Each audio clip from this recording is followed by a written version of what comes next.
Hello everyone, welcome. आज देखिए हम लोग स्टार्ट करेंगे आपकी इकोनॉमिक टेक्स्ट बुक का चैप्टर थर्ड जो है कि मनी एंड क्रेडिट। देखिए, जब हम मनी शब्द सुनते हैं या मनी के बारे में हमको जो है क्यूरियोसिटी होती है, तो ये काफी फैसिनेटिंग क्यूरियोसिटी होती है। क्योंकि आप देखेंगे कि आपके अगल बगल जितनी भी इकोनॉमिक एक्टिविटीज हो रही हैं वो विदाउट मनी पॉसिबल नहीं है। अगर आपके पास पैसे नहीं है तो you can not carry out any economic activities happening around you. For example, if you go to a school for for education, then this is a type of service thing कि teacher हैं, आपको service provide कर रहे हैं, आपको education provide कर रहे हैं, but they also have to get paid ना। तो आप वहां पर फीस जमा करते हैं, स्कूल फीस जमा करते हैं। एंड उसी तरीके से अगर आप कोई कमोडिटीज जो है मार्केट में खरीदने जाते हैं किसी दुकान, for example you are going on a shop to buy a dairy milk, you have to pay that much rupees. जितने की आप खरीदेंगे, 10 रुपए की खरीदेंगे, 20 रुपए की खरीदेंगे, डेयरी मिल्क सिल्क खरीदेंगे, तो आप जो है इन सब चीजों को खरीदने के लिए मनी देंगे, तभी जो है वो आपको प्राप्त होगी। सो आप इस चीज से एक अपने माइंड में क्लियर पिक्चर डेवलप कर पा रहे होंगे कि मनी है एक मीडियम ऑफ एक्सचेंज है हमारे कंट्री में। किसी भी कंट्री में मनी जो है वो मीडियम ऑफ एक्सचेंज है कि हम लोग मनी के बदले में जो हमको चीज चाहिए होती है, जो कमोडिटीज या जो सर्विसेज हमको चाहिए होती है, उसको एक्सचेंज करते हैं। Let's begin with the chapter money as a medium of exchange. वही हमने बता दिया कि मनी एक मीडियम ऑफ एक्सचेंज है। तो आइए देखते हैं इसको, जो आपके नो जो लिखा हुआ है एनसीईआरटी में, उसको लाइन बाय लाइन पढ़ते चलते हैं और उसको एक्सप्लेन करने चलते हैं, ठीक ना। The use of money spans a very large part of our everyday life. Look around you and you would easily be able to identify several transactions involving money in any single day. अगर आप अपने चारों तरफ देखें markets में, अगर आप लोग में से किसी का घर मार्केट वगैरह में होगा या उनके घर पे कोई भी बिजनेस वगैरह चलता होगा, तो आप देखेंगे अगर आपकी कोई शॉप है तो उस पे एक दिन में ही इतने ट्रांजेक्शन हो जाते हैं। For example, any of you have a ration shop running by your father or any family member, जो किराना स्टोर्स होते हैं, प्रोविजनल स्टोर्स होते हैं, रन किए जा रहे हैं। दिन भर में वहां से कितनी सामानें खरीदी जाती हैं, कई प्रकार के लोग आते हैं। किसी को चाहिए होता है दाल दे दीजिए, किसी को चाहिए होगा शुगर चीनी दे दीजिए, किसी को चाहिए होगा भाई हमको टूथपेस्ट दे दीजिए। तो जो जो उनकी कमोडिटीज हैं, जो जो उनकी चीजें यूज में है, मंथली जो है जो फूड सप्लीमेंट्स होते हैं घर में इस्तेमाल किए जाते हैं, वो भी खरीदे जाते हैं। तो आप देखेंगे कि एक दिन में ही बहुत ज्यादा जो है ट्रांजेक्शन हो जाता है। In many of this transaction goods are being bought and sold with the use of money. आप इन ट्रांजेक्शन में एक चीज कॉमन देखेंगे, ये चीजें कॉमन देखेंगे कि जो गुड्स हैं वो अगर आप देखेंगे तो वो खरीदे जा रहे हैं, और किसके कॉन्टेक्स्ट में खरीदे जाते हैं, किसका रिफरेंस देके खरीदते हैं। हम लोग मनी का एक्सचेंज देके मनी को जब हम लोग पे करते हैं तब जाके वो गुड्स सोल्ड किए जाते हैं हमको, या जो भी सर्विसेज हम एक्सचेंज करते हैं। Have you ever wondered why transaction are made in money? क्या आपने कभी सोचा कि क्यों ट्रांजैक्शन जो है मनी में ही किया जाता है? हम लोग कुछ और भी दे सकते हैं। The reason is simple, a person holding money can easily exchange it for any commodity or services that he or might want. Look, money makes the medium of exchange very simple and very generalise. अगर आप बात करें पहले के जमाने की, या जो हमारा ओल्ड टाइम था, ओल्ड ट्रेडिशन था, उसमें क्या होता था, लोग जैसे कमोडिटीज के बदले कमोडिटीज एक्सचेंज करते थे। फॉर एग्जाम्पल, पहले के जमाने में बार्टर सिस्टम चलता था। अगर आप अपना चैप्टर फर्स्ट पढ़े होंगे नेशनलिज्म इन यूरोप, उसमें आपने देखा होगा गिल्ड सिस्टम, बार्टर सिस्टम था। तो लोग कमोडिटी जैसे लोग काउ एक्सचेंज कर लेते थे, लोग अपने लैंड को एक्सचेंज कर देते थे जो उनको नीड था। तो ऐसा था। तो ये काफी ये जो पैटर्न था एक्सचेंज का, ये काफी ओल्ड फैशन और प्रिमिटिव फैशन था एक्सचेंज का, प्रिमिटिव मॉडल था। तो इसके लिए जो इकोनॉमिस्ट थे, अर्थशास्त्री लोग वगैरह थे, वह विचार लाए और एक कॉमन करेंसी के रूप में मनी को इंट्रोड्यूस किया गया, और उससे एक्सचेंज को बढ़ावा दिया गया कि जो हम मार्केट्स में पेमेंट करेंगे वो हम लोग मनी में करेंगे। What ever the currency that is, अब तो भाई कंट्रीज डेमोक्रेटिक कंट्रीज फॉर्म हो गई हैं, तो हर डेमोक्रेटिक कंट्री की अपनी अपनी अलग करेंसी होती है, उसका इंटरनेशनल मार्केट होता है, उसका नेशनल मार्केट होता है। तो आप देखने को मिलेगा कि आप जाएंगे अमेरिका वगैरह में तो वहाँ यूएस डॉलर चलते हैं, आप इंडिया में जाएंगे तो इंडियन रूपी चलती है। He wants to sell, look, here we have example of, take the case of shoe manufacturer। एक शू मैन्युफैक्चरर है जो जूते बनाता है। He wants to sell shoes in the market and buy wheat, और वह मार्केट में शूज सेल करना चाहता है और गेहूं जो व्हीट है, जिसको आटा कहते हैं घर पे जिससे रोटी बनती है, वह खरीदना चाहता है। The shoe manufacturer will first exchange shoes that he has produced for money and then exchange the money for wheat। imagine how much more, कह रहा है कि जो शूज मेकर होगा वो पहले अपने शूज को बेचेगा, उसके एक्सचेंज में जब शूज सोल्ड आउट करेगा तो उसको मनी प्राप्त होगी, पैसा प्राप्त होगा, और उस पैसे से जो है वो क्या है कि अपना वीट खरीदेगा। अगर आप रिमेंबर कीजिए कि ये कितना डिफिकल्ट हो जाएगा यदि शू मैन्युफैक्चरर है उसको डायरेक्टली शूज को एक्सचेंज करके मनी जो है विदाउट मनी ना, उसके पास मनी ना और शूज को डायरेक्ट एक्सचेंज करके वीट पाना। फॉर एग्जाम्पल वो किसी राशन शॉप में जाए, फॉर एग्जाम्पल रहता है ना फला किराना स्टोर, फला जनरल स्टोर, आपके शहरों गांव में रहता है, तो वहां पर जाए भाई, कहेगा कि आप हमसे जूते ले लीजिए और हमको गेहूं दे दीजिए, तो ये पॉसिबल है? वो दुकान वाला कहेगा यार मेरे घर पे तो बहुत से जूते पड़े हुए हैं, मैं क्यों जूते लूं, अभी तो मेरे पास है, इसके लिए क्यों लूं? तो ये क्या हो जाएगी, एक जो है अनकॉन्ट्रास्टिंग सिचुएशन पैदा हो जाएगी, जिसकी वजह से जो एक्सचेंज है वो हैपन नहीं हो पाएगा, exchange will not be possible. तो इसके लिए क्या होता है कि there must be a common medium for every citizen of the country.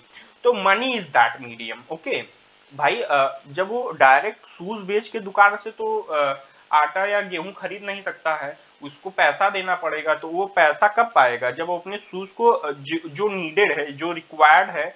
For example if you are going to school, आपका जो स्कूल शूज है आपको खरीदना है, आप कॉबलर के पास गए जो ये शूज बनाता है, आप कहेंगे कि भैया हमको एक शूज दे दीजिए, स्कूल शूज। तो स्कूल शूज आप खरीदे और उसको आप मनी पेमेंट किए, एंड उसके घर पर बोला गया था कि आज भाई वीट लेते आइएगा। जो शूज बनाने वाला था उसके घर पर बोला गया था घर पे कि आज देखिए गेहूं जो है, जो आटा है वो खत्म हो गया, आप बीट लेते आइएगा। तो पैसा मनी अर्न किया, अब वो जाएगा क्या किसी प्रोविजनल स्टोर या राशन शॉप्स पे कि भाई हमको बीट दे दीजिए, तो वो बीट के बदले मनी पे करेगा वहां पे।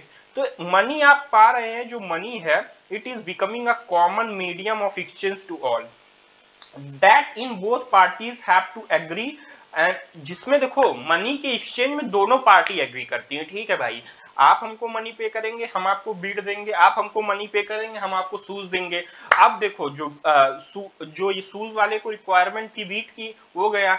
अब जो बीट वाला है, जो दुकान चलाता है, उसको क्या हुआ कि रिक्वायरमेंट हुई क्लॉथ की, उसको फॉर एग्जांपल पैंट और शर्ट खरीदना है, तो जाएगा भाई किसी क्लॉथिंग स्टोर में, वो कहेगा कि हमको जो है हमको एक पैंट दिखाइए, शर्ट दिखाइए, पसंद करता है, तो वहां पर बीट थोड़ी ना देगा कि ये लीजिए बीट और इसके बदले हमको कपड़ा दीजिए, वहां पर भी तो कॉमन मीडियम चाहिए होगा, तो वहां पर पैसा देता है।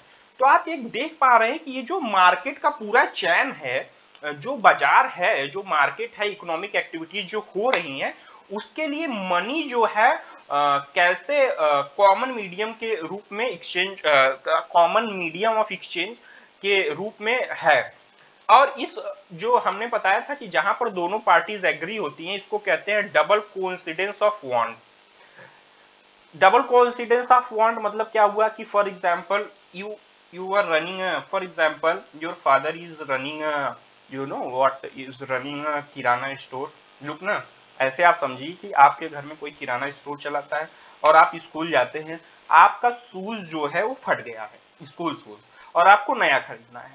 अब ये भाई जो कॉबलर है, जो मूची है, जो शूज बनाता है, शू मेकर है, जो वो आपके दुकान पे आया, बोला कि भैया मेरे पास पैसे नहीं है लेकिन मेरे पास जूते हैं, आप इसको ले लीजिए और उसके बदले में मुझे बीट दे दीजिए, गेहूं दे दीजिए। तो यार आपके जो घर के जो भी आपके राशन शॉप या किराना स्टोर चला रहे हैं वो सोचेंगे यार हाँ मेरे बच्चे को तो इसकी जरूरत थी, हमको शूज की जरूरत थी तो दे देते हैं भाई, इनका भी भला हो जाएगा हमारा भी। ये तो हो गया डबल कोइंसिडेंस ऑफ व्हाट, दोनों की जो मीडियम एक्सचेंज हुए वो दोनों लोग को, एक को बीट की जरूरत थी, एक को शूज की जरूरत थी। लेकिन क्या ऐसा ये चीज हमेशा पॉसिबल होगी? हमेशा तो नहीं पॉसिबल होगी। यहाँ पर क्या होगा, कॉन्ट्रास्टिंग सिचुएशन भी हो जाएंगी ना। हो सक अब ये शूज, अब जब ये शूज खरीद लिए ठीक ना, अब शूज तो क्या है कि एक महीने में खत्म नहीं होगा, एक महीने में तो फटेगा नहीं। हाँ भाई, आप एकदम वो जिसको कहते हैं ना एकदम बदमाश बच्चे हो, तब तो भाई आप 2 दिन में भी फाड़ डालेंगे शूज को। लेकिन शूज है तो अब चलेगा 5-6 महीने 1 साल चलेगा। लेकिन जो बीट है, बीट को तो हम लोग डेली कंज्यूम करेंगे ना, तो बीट तो 1 महीने में खत्म हो जाएगा, दोबारा लेना पड़ेगा। फिर आपके वो दुकान पे जब आएंगे मोची जो है या जो शूज बनाने वाले होते हैं, तो आपसे आएंगे कहेंगे भैया शूज ले लीजिए, हमको बीट दे दी। तो जो आपके घर के रहेंगे, अरे यार कितना शूज खरीदे, अभी तो खरीदे थे, अब क्या करेंगे हम शूज का, तो नहीं करेंगे ना एक्सचेंज। तो एक कॉन्ट्रास्टिंग सिचुएशन हो जाएगी। तब इनको क्या भाई, पैसे दीजिए तभी हम देंगे। तो मनी को हम लोग एक मीडियम ऑफ एक्सचेंज के रूप में देखते हैं, एक कॉमन मीडियम ऑफ एक्सचेंज होता है। Since money act as intermediate in the exchange process, be called is the medium of exchange. Money जो है इंटरमीडिएटरी के रूप में काम करता है। मीन्स वो फॉर एग्जाम्पल जो गुड बाई करेगा, जो गुड सोल्ड करेगा, उनके दोनों के बीच में इंटरमीडिएटरी का काम मनी करती है। इसीलिए इसको हम लोग क्या कहते हैं, मीडियम ऑफ एक्सचेंज कहते हैं। तो ये चीज हमको क्लियर हो जानी चाहिए कि मीडियम ऑफ एक्सचेंज क्या होता है। अब अगला है मॉडर्न फॉर्म्स ऑफ मनी। आधुनिक आधुनिक जो फॉर्म्स है या मॉडर्न मार्केट्स है, उसमें मनी के क्या रूप है, how the money is known in the common और the modern markets. So we have seen that money is something that can act as a medium of exchange in transaction. Before the introduction of coins, a variety of objects was used as money. Look, अगर आप ये बात देखेंगे कि हम पाएंगे कि जो मनी है वो कॉमन मीडियम है एक्सचेंज का। बहुत सारे जो ट्रांजेक्शन हमारे मार्केट में या हमारे चारों तरफ हो रहे हैं, ठीक ना। लेकिन मनी के इंट्रोडक्शन से पहले या कॉइन के इंट्रोडक्शन से पहले जो मीडियम ऑफ एक्सचेंज था वो अर्ली एजेस में बहुत ही ओल्ड फैशन था, प्रिमिटिव था, लोग कमोडिटीज देके एक्सचेंज करते थे। तो उसके बाद क्या आया, उसके बाद इंट्रोडक्शन हुआ मेटेलिक कॉइन्स का, जिसको गोल्ड सिल्वर कॉपर, अगर आप राजा महाराजों के समझ आने तो असरफियां होती थी, ये ले जाओ सोने की मुहरे और अपनी ये सामान मुझे दे दो। तो ऐसा सिस्टम होता था, अगर आप सुने होंगे। तो ये कितना प्रिमिटिव सिस्टम था भाई, इतनी महंगी चीज हम लोग कम ऐसे लुटा देते थे। Gold is very precious metal ना, it is not in very abundance. तो क्या हुआ कि उसके बाद करेंसी आई मॉडर्न फॉर्म्स में। Modern forms of money include currency, paper notes and coin. और आज के समय में आप देखेंगे तो जो कॉइन्स होंगे मार्केट में चलते हैं और करेंसी होंगी, अब तो डिजिटल करेंसी भी आ गई है जिसको क्रिप्टो वगैरह कहते हैं। अगर आप लोग थोड़ा सा फाइनेंशियल मार्केट और करंट अफेयर्स का नॉलेज रखते होंगे तो आप देख रहे होंगे कि डिजिटल करेंसी आ गई है, बहुत सारी एक्सचेंज के मीडियम हुए, शेयर्स बॉन्ड वगैरह आ गए हैं। तो काफी जो है आपकी जो मनी डिपॉजिटिंग और एक्टिविटीज है उसके भी काफी फॉर्म्स हो गए हैं कि आप बॉन्ड्स में पैसा डिपॉजिट कर सकते हैं, आप शेयर्स में पैसा इन्वेस्ट कर सकते हैं। तो आप लेकिन हाँ, इन सब के लिए एक कॉमन फॉर्म ऑफ मनी चाहिए होगी जो आपके कंट्री में है, इंडियन रुपीज। क्या है, इंडियन रुपीज। तो आप ये देख पा रहे हैं कि जो मॉडर्न फॉर्म ऑफ मनी है वो करेंसी का रूप ले लिया। करेंसी में क्या, पेपर नोट्स और कॉइन्स। अगर आप देख पा रहे हो तो इस सिक्के से आप अवेयर होंगे, 1 रुपए का कॉइन है जो भारत में चलता है अभी भी, ठीक ना। और फिर उसके नीचे अगर आप देख पा रहे हो तो ये देखिए गांधी जी छपे हुए 100 रुपए वाला नोट अभी भी चलता है, हालांकि नया नोट आ गया। ये 5 वाला है, इस पे ट्रैक्टर बना रहता था, जिन लोगों ने देखा होगा तो देखा होगा ये वाला नोट।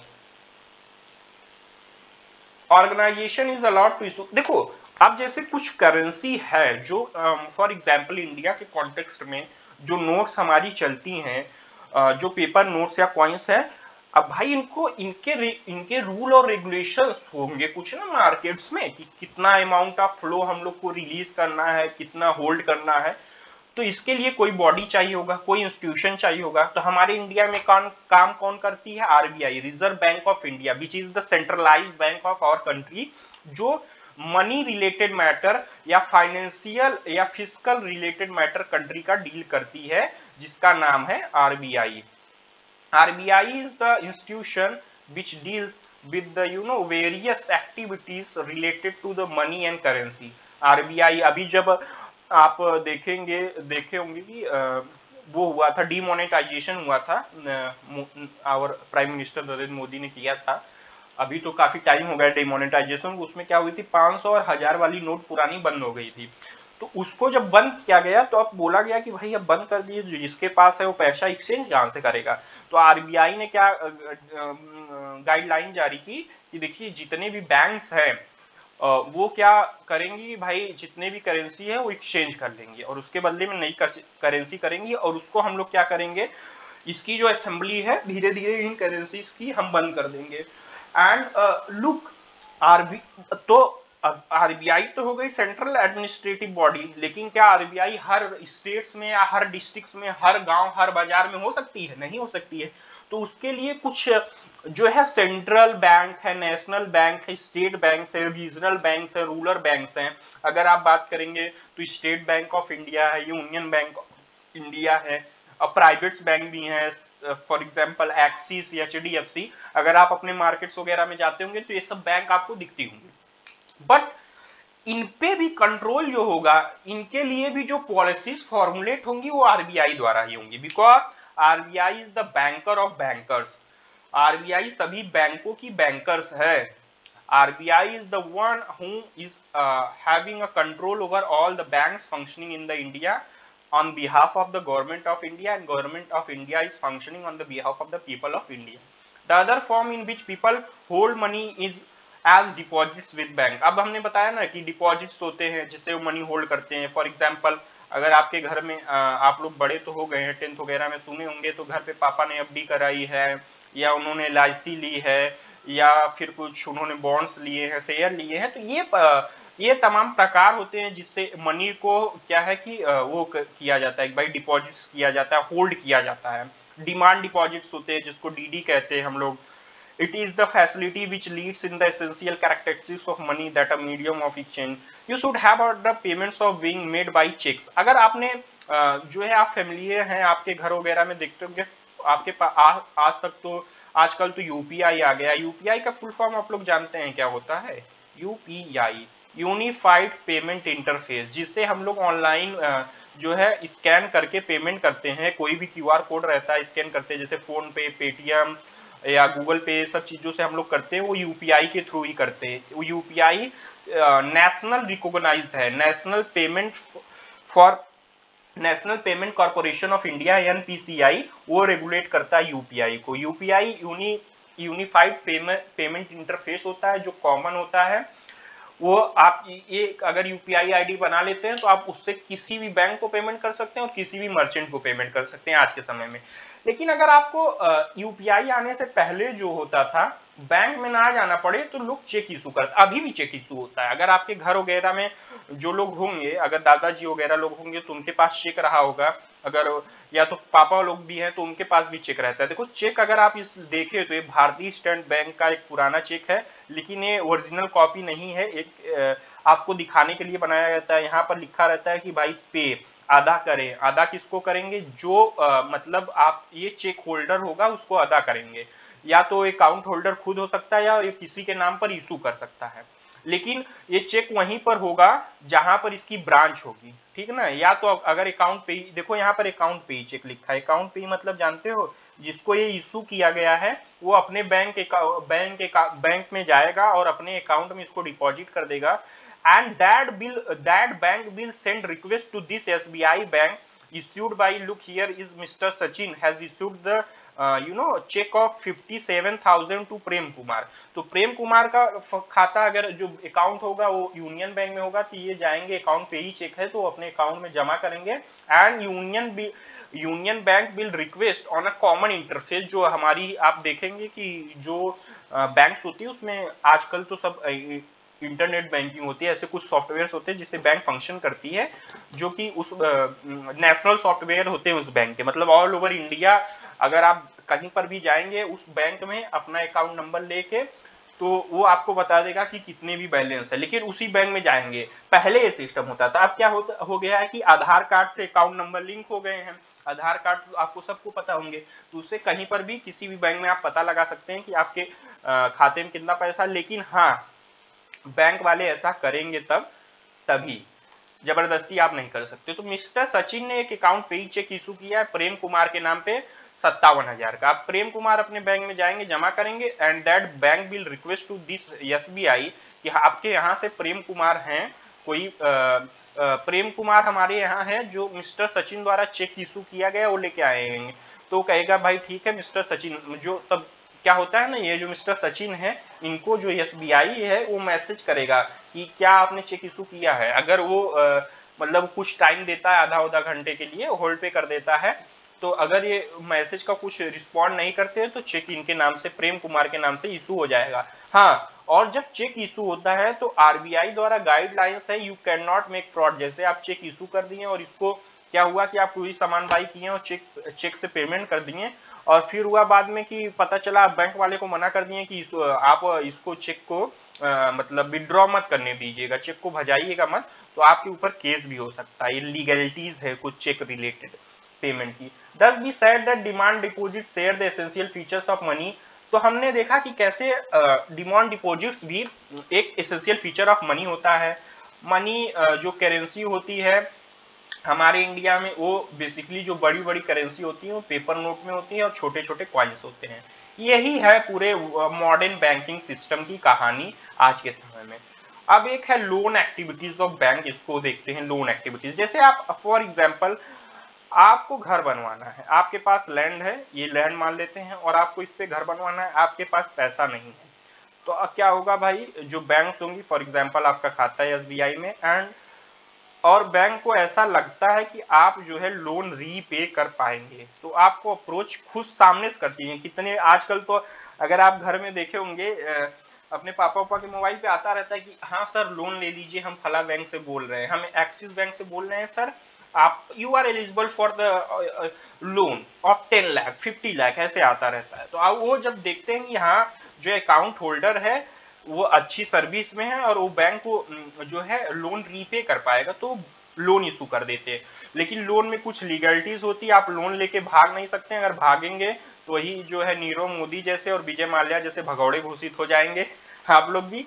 तो लोन एक अच्छा मीडियम ऑफ काम करते हैं। जैसे आपके पास पैसा नहीं है और जरूरत है कि अभी ही घर बनवाएं, आप पास घर नहीं है, तो आप क्या कर सकते हैं कि बैंक्स में जाएंगे, आप लोन ले सकते हैं, आपको कुछ वहां पर गारंटी देनी पड़ती है, और वो जो इंस्टॉलमेंट के रूप में लोन जो गवर्नमेंट होती है वो इंस्टॉलमेंट के रूप में आपके जो लोन को फाइनेंस कर देती है कि भाई आपको इतना इतना इंस्टॉलमेंट देना पड़ेगा इतने ईयर्स के लिए, इतना, और उस पे अगर वो ज्यादा लंबे समय तक आप होल्ड करेंगे तो ज्यादा इंटरेस्ट लगेगा, कम समय तक होल्ड करेंगे तो कम इंटरेस्ट में आप लोन रीपेमेंट कर पाते हैं।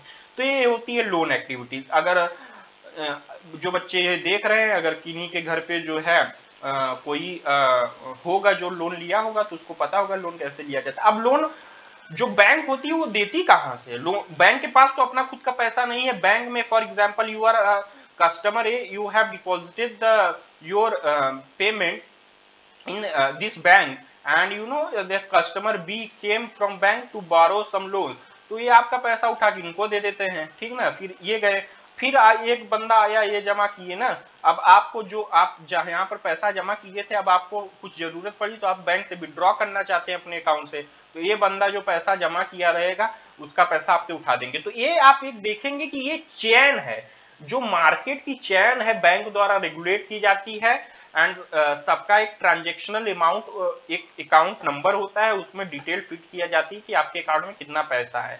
And this medium of exchange is happening you know all over the country in very sufficient and very fair manner, and credit therefore plays a vital and positive role in the situation in this situation. अब क्या होता है, कुछ यहाँ पर situation दी गई है, इसको आप लोग पढ़ लीजिएगा। सिचुएशंस क्या होती हैं, जैसे फॉर एग्जांपल वही हमने बताया कि आपको घर बनवाना है और आपको तभी पैसा चाहिए, तो आप कहाँ जाएंगे, आप बैंक में जाएंगे, आपको बैंक उधार देगा, क्रेडिट देगा, उससे आप घर बनवा पाएंगे, फिर वो बैंक कहेगा कि आप धीरे धीरे करके आप इसको पेमेंट कर दीजिएगा। तो ये होता है लोन या क्रेडिट जिसको कहते हैं हिंदी में, जिसको ये कहते हैं उधार देना या कर देना, ऋण देना। अब फिर होते हैं टर्म्स ऑफ क्रेडिट क्या होते हैं। Every loan agreement is specified मैंने पहले ही बोला कि भाई अगर आपको बैंक लोन दे रही है तो कुछ स्पेसिफाइड डॉक्यूमेंट्स पे आपसे साइन कराएगी, कुछ आपसे गारंटी लेगी, तो उसको हम लोग क्या कहते हैं, collateral. Collateral is an asset that borrower owns such as land, building, vehicle, livestock, deposits with bank and uses this as a guarantee to a lender until the loan is repaid। देखो होता क्या है, ये process बहुत interesting है। For example आपने एक land खरीदा, ठीक ना, अब लैंड खरीदा फॉर एग्जाम्पल 1000 स्क्वायर फीट का लैंड खरीद लिए आपके घर से कोई, आप लोग तो अभी खरीद नहीं पाएंगे, पढ़ रहे होंगे, हम भी नहीं खरीद पाएंगे। अगर मान लीजिए पापा वगैरह खरीदे आपके लैंड खरीद लिए, जितना पैसा उनके पास बचा था, डिपॉजिटेड था, जितनी सेविंग्स थी वो लैंड में चली गई। अब घर बनवाना है तो अब कहाँ से खरीदेंगे, कहाँ से बनवाएंगे, पैसा तो है नहीं। तो क्या करेंगे, वो जो प्लॉट खरीदे हैं, वो जो स्क्वायर फीट की 1000 स्क्वायर फीट की एरिया खरीदे, वो बैंक के पास के ले जाएंगे। वो कुछ लीगलिटीज होती हैं, बैंक देखती है, एंड फिर उसके बाद आपके लैंड का कॉस्ट कैलकुलेट करती हैं, उसके हिसाब से आपको लोन गारंटी करती हैं कि हाँ देखिए, ये उन लोग के लिए होता है, जैसे फॉर एग्जांपल जो लोग सर्विसेज में नहीं होते तो उनको कुछ अपना कोलेट्रल एग्रीमेंट साइन करना पड़ता है बैंक के लिए। कोलेट्रल वो चीजें होती है जिनके एक्सचेंज में अगर आप लोन रीपेमेंट नहीं कर पाएंगे तो बैंक जो होता है वो चीज आपसे उसकी नीलामी कर देगा, या उसको आपसे मतलब वो बंधक बना सकता है। You lend this all to bank in exchange of money with the bank. ये चीज आपको गारंटी देनी पड़ती है बैंक को, इसको हम लोग क्या कहते हैं, कोलेट्रल। टर्म्स ऑफ क्रेडिट यही होता है। अगर आपने बाइक ली है, बाइक पे लोन कराया नहीं होता है, तो आप अगर हैं गांव देहात के इलाकों से हैं तो गांव में कहा जाता है अरे भाई उनकी बाइकिया घिंचवा ली गई, या उन गाड़ी लिए थे, लोन नहीं भर पाए, बैंक वाले उनके पुलिस वाले के साथ आए थे, उनकी जो है वो बाइक को उठा ले गए। मतलब वो जाएंगे, फिर उसके बाद बैंक्स वगैरह क्या होती हैं, उसकी नीलामी वगैरह कर देती हैं। तो इसको जो कोलेट्रल हम लोग देते हैं बैंक को इन द एक्सचेंज ऑफ मनी, उसको हम लोग कहते हैं टर्म्स ऑफ क्रेडिट। तो ये चीज होता है कि आपको लोन जो है बैंक आसानी से नहीं देती है, हालांकि बुलाती है, उससे फायदा होता है उसको, और क्योंकि उसको आप इंटरेस्ट पे करेंगे तो उसको फायदा होगा, और वो अपने एम्प्लॉयज को भी खुश कर पाएगी, और जिसका पैसा रहेगा उसको भी इंटरेस्ट पेमेंट में दे पाएगी। तो इसको आप देखेंगे कि कितनी एक एफिशिएंट एक्टिविटीज है जो क्रेडिट के रूप में होती है, और क्रेडिट ऐसे ही नहीं मिलता है आपको, कुछ जो है गारंटी या कुछ कोलेट्रल्स बैंक के पास जमा करने पड़ते हैं। Formal sector credit in India. Formal sector credit India में कैसे दिया जाता है, तो जो रिजर्व बैंक होती है वो सुपरवाइज करती है फॉर्मल सोर्सेस ऑफ लोन्स को हमारे भारत में। फॉर इंस्टेंस वी हैव, मतलब formal means something which is officially registered. अब ये नहीं है कि आप गांव में गए किसी जमींदार के पास से, साहेब जमींदार जी मुझे 10 लाख रुपए की जरूरत है, आप दे दीजिए। अब वो जाएगा, वो आपके ऊपर हैवी टैक्स लगा सकता है, जिसको गांव वगैरह में कहते हैं ब्याज वगैरह, ब्याज पे पैसे लेना। तो ये चीजें होती है, इंटरेस्ट पे पेमेंट लेना। लेकिन जो आरबीआई द्वारा या ऑफिशियल लोन सेक्टर्स हैं, फॉर्मल लोन सेक्टर्स हैं, उनके जो इंटरेस्ट रहते हैं वो आरबीआई द्वारा निर्धारित होते हैं। जैसे आपको होम लोन लिया गया तो आरबीआई द्वारा कह दिया गया कि भाई इनको 5 कि जितने भी कस्टमर आपके बैंक में आएंगे 5.1% के हिसाब से आप उनसे इंटरेस्ट लेंगे, इस पे लोन देंगे, चाहे आप जितने लिए फाइनेंस करें। तो ये होता है कि फॉर्मल सेक्टर ऑफ क्रेडिट जो होती है वो इस प्रकार की होती है, लेकिन वही प्राइवेट बैंक में थोड़ा महंगा पड़ जाता है। तो आप देख पा रहे होंगे कि ये organisation to organisation, bank to bank vary करता है, and this was decided by RBI.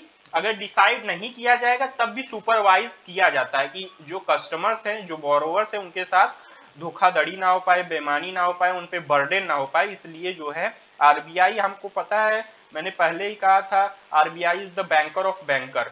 तो जितनी भी इकोनॉमिक एक्टिविटीज हमारे कंट्री में हो रही हैं करेंसी के फॉर्म में, वो आरबीआई द्वारा मतलब मॉनिटर की जाती है, and RBI look into this all activities.